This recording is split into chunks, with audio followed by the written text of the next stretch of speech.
Welcome, Janine. This is we're at CV Showtime on YouTube, and we're going to be talking today about foreclosure and pretty much what's the process and how long does it take for a house to be foreclosed, and the other question is what can people do if they get notified that they're being foreclosed on.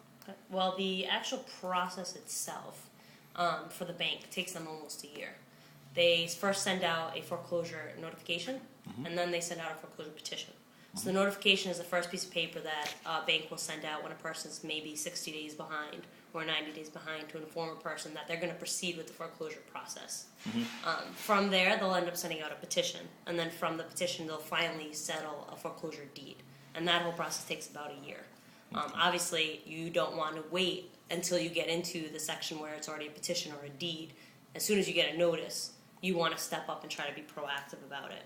So as far as what people can actually do about it, there are a number of different agencies in the community that exist. Locally in Brockton, for example, you have Neighborhood Housing Services on Legion Parkway.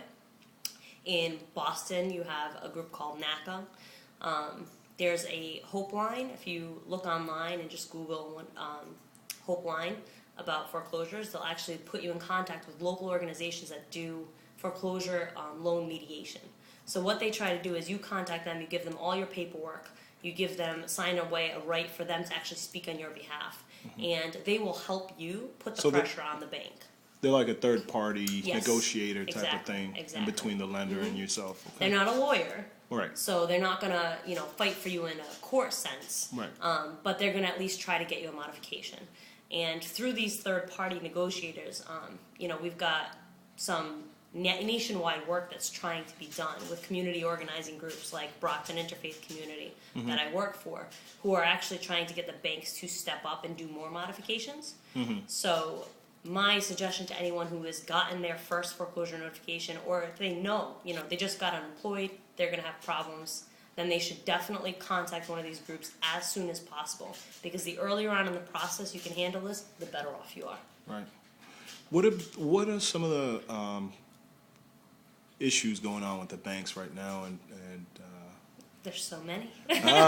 Well, specifically with people that are unemployed and don't have the means, or are still they have they're collecting paychecks from unemployment, but the banks are not looking really at the paychecks as being income.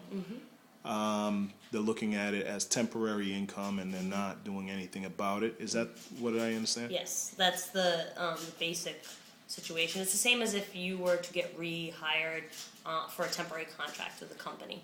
I don't think the bank would negotiate your mortgage or a modification on a temporary contract because they don't see that as a fixed income coming in. Crazy. So they can't count on that for you to pay your mortgage. So in an economy where they screwed everything up and most people in the middle class or lower are losing their jobs, it's making it really hard for modifications to happen because many people are unemployed right now.